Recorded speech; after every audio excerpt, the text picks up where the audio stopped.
Әлішер,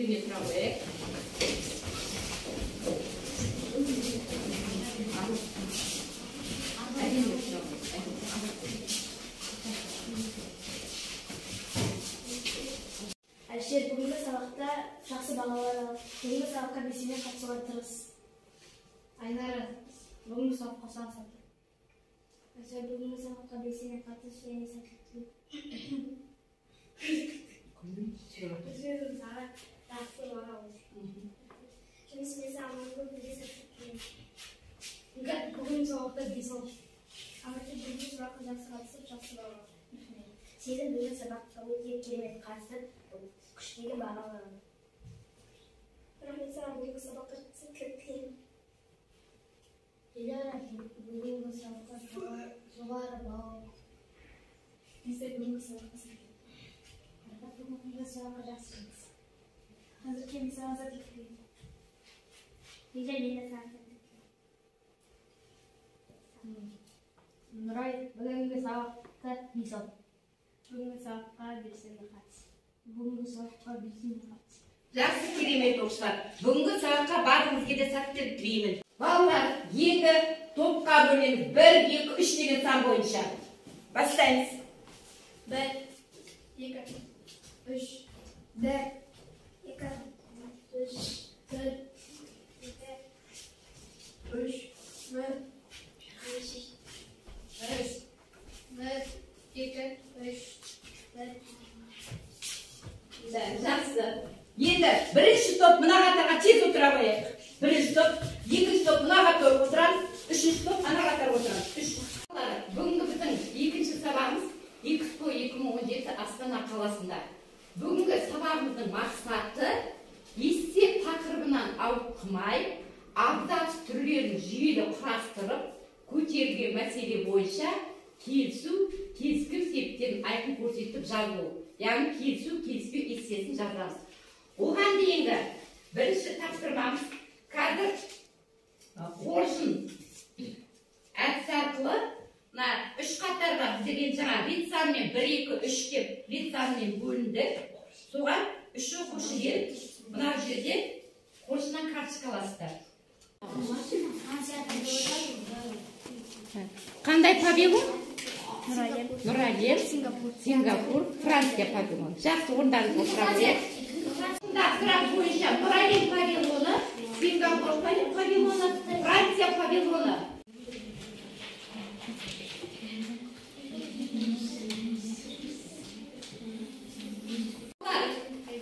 Мына қоржындағы сұрақтар бойынша Нұрәлем павильоны туралы бірінші қатарда оқушылар қандай мәлімет береміз? Нұрәлем павильоны Экспо 17 көрмесінің ең танымал нысаны болады. Жақсы. Диаметрі 80 метр, биіктігі 100 метр. Диаметр 80, биіктігі 100 метр.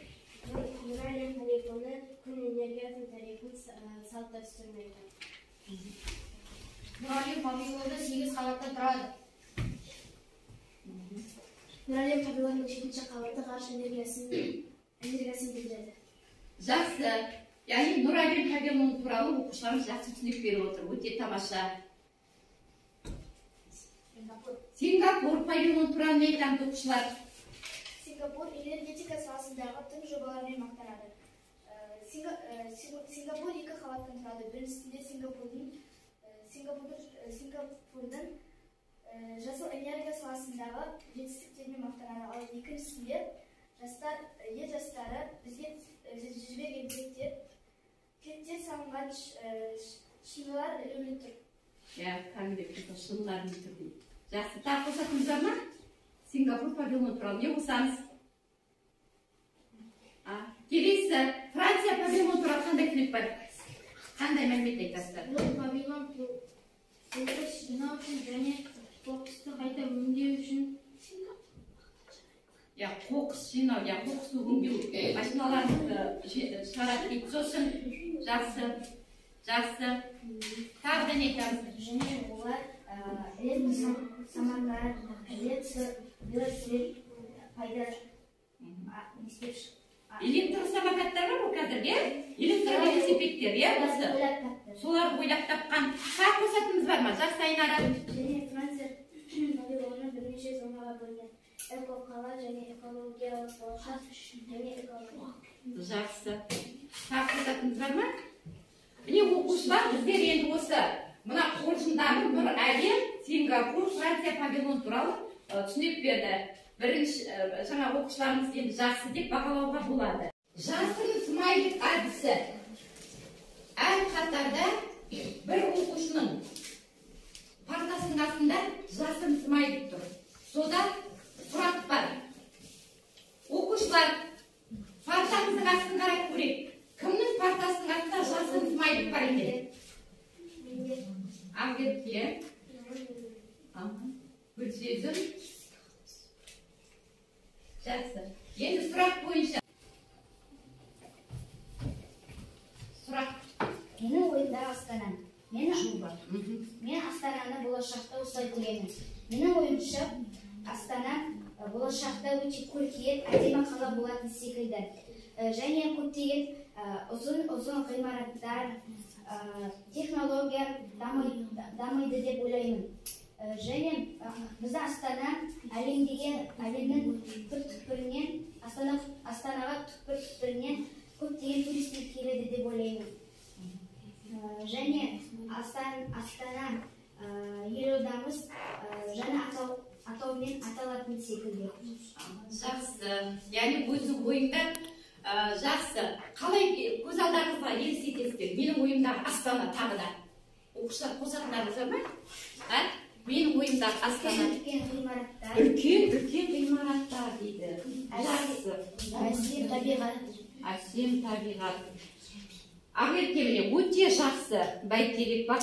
Жетонмен бағалаймын. Жақсы, отыра ғой. Көз алдыңа елестетесің. Менің ойымдағы Астана болашақта Астана қаласы үлкен дамыған, үлкен ғимараттар, әсем саябақтар,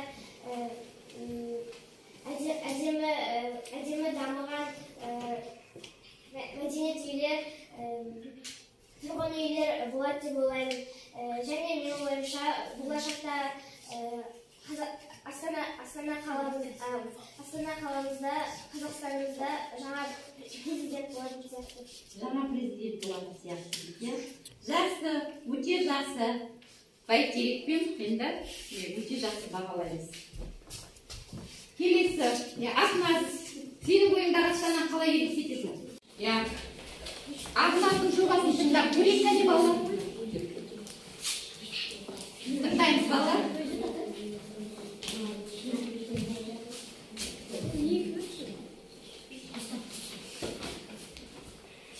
Ақназды тыңдаймыз кәне. Менің ойымдағы Астана туралы жоба құрастырып келдім. Мақсаты менің ойымдағы Астананың табиғатын, әдемілігін көрсете білу, адамдардың осы іске деген патриоттық сезімін ояту. Бірінші, Астана қаласының әдемі жерлердің суретін көрсете кетейін. Астана қаласында көптеген әдемі көрікті жерлер бар.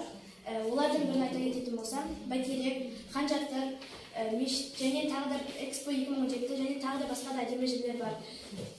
Және осы Астана қаласының тарихы да бар, мәдениеттері де бар, мәліметтері де көп. Менің болашақтағы Астана қаласын елестететін болсам, Астана қаласы бұрынғы кезден қатты көркейіп, табиғаты сұлу, әдемі болып көркейетін секілді. Және біздің Қасым-Жомарт Тоқаев президентіміз тағы да Экспо 2017 деген секілді мәдениеттерді ойластыратынына сенемін. Түрлі жерлерден туристер келіп біздің Астанамызға қызығады деген ойдамын. Өте жақсы, өте жақсы. Яғни бұл өзінің көз алдыңызға қалай елестететін жобасын бізге түсіндіріп тұр. Жақсы. Сұраққа 7 балл әдісі. Қазір оқушылар бізде Нұр әлем павильоны жайында бейнематериал көрсетіледі. Сол материалды тыңдай отырып, мына сұрақтар көлемінде жауап береміз. Мұқият материалды тыңдаймыз.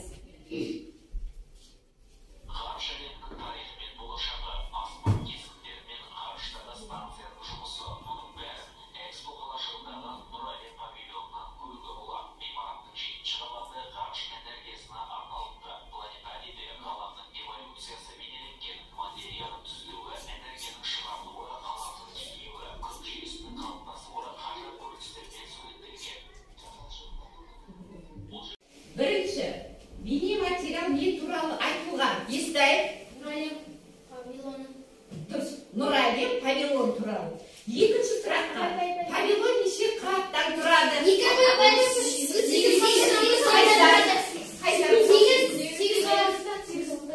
Дұрыс. Павильон 8 қабаттан тұрады. Тоқамақ бірегей жобасы жайлы не түсіндіңдер? Ақназ.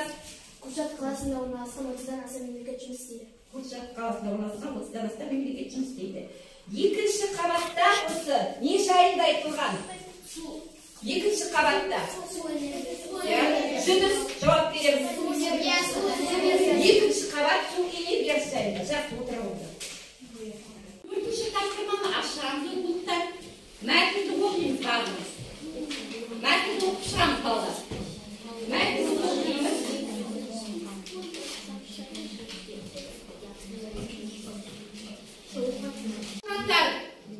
Бірінші қатар Сингапур павильоны мәтіннің мазмұнын ашылатын 3 сұрақ құрастырасыздар. Бірінші қатар. Жоқ, қазір қараймыз. Екінші қатар Франция павильоны термин сөздерді тауып жазасыздар мәтіннің ішінен. Үшінші қатар негізгі ойды анықтайтын 3 сөйлем жазамыз. Қане жұмыс істейміз? Бірінші қатар сұрақ қоямыз, қане? Қоямыз. Тыңдаймыз, ұқсап жауап қайтарамыз. Нұрәлем нысаны қанша үйретте тұрады? 2824. Жақсы, дұрыс. Келесі сұрақ. Нұрәлем нысанында қандай энергияға байланысты жобалар ұсынылған? Қандай жоба ұсынған?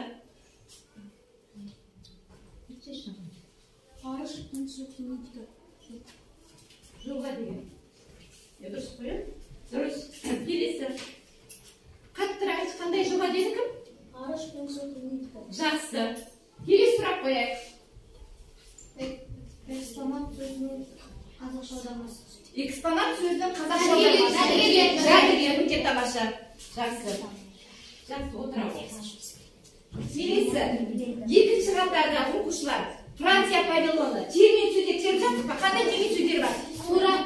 Дұрыс деп айтшы. Тонна. Архитектура. Сосын. Генетика. Сфера. Технология. Екінші жетон алып отыр. Одан кейін тағы екі оқушы қатысып отыр бізде. Келесі. Негізгі ойды анықтайтын 3 сөйлем жаз дейді. Қандай сөйлемдер жаздық? Я оқи ғой. Экспо 2017 колледжінде жобаларға арқылы болашақ энергияны үнемдеуге болады. Үнемдеуге болады. Тағы қандай сөйлем жаздық? Экспо көрменің басты нысаны Нұрәлем. Я басты нысаны Нұрәлем. Жақсы, сосын. Нұрәлем сфералық ғимараты көрмеден қалған бұра болды. Жақсы. Так, жақсы. Одан кейін. Қаласы тақырыбында келісу, келіспеу эссесін жазу. Так, эссе. Болашақтың қаласы тақырыбында келісу, келіспеу эссесін оқушылар жазып болдық па? Кім жазып болды? Жақсы. Іңкәр қане оқи ғой, не жазған эссеңді? Астана болашақтың қаласы. Еліміз күн сайын көтерілуде. Жаңа технологиялар заманында алған қадам аса білуіміз керек. Ертең болашағы біздің болашағымыз. Кейінгі ұрпаққа ғаламшарымызды сақтап қалуымыз керек. Еліміздің бас шаһары Астана қаласында 90 күнге созылған экспо көрмесінің тақырыбы болашақ энергиясы. Мысалы, Монако павильонында теңіздің үстіне қала салу идеясы ұнады. Қорытындыда осы идея арқылы біз барша елдің мәселесін шеше аламыз. Табиғатты тазалап, денсаулығымызды сақтаймыз. Сақтаймыз дейді, яғни эссен өте жақсы жазылған бүгінгі тақырып бойынша өте жақсы деп бағалаймын. Әлі қандай осы бүкіл идеяны қолдай отырып, нені сақтауымыз керек дейді? Табиғатты сақтауымыз керек, денсаулығымызды түзетуіміз керек дейді. Жақсы, өте тамаша, іңкәр отыра ғой. Маған бүгінгі сабақ өте қызықты болды. Әсіресе жобаны болды. Мынаны түсіндім. Бүгін мынаны түсіндім, қиын болды. Иә. Мен бүгін Франция полигоны, Сингапур полигоны және Нұрәлем полигоны туралы түсіндім. Қандай тақырыпта қиын болды, қандай әдістер? Маған бүгін сабақта ешқандай қиындық туған жоқ. Барлық түсінікті болды. Барлық түсінікті болды, жақсы. Не қызықты болды, кім жауап беретін аяқтан. Бүгінгі Астана қаласы туралы тақырып өте қызықты болды. Яғни ода біз Астананың павильондарын қызықты етіп өттік. Бүгін мен 3 павильонның анықтамаларын жақсы түсіндім деп ойлаймын. Және осы түсінгенім бойынша өзімнен кейінгі балаларға үлгі боламын.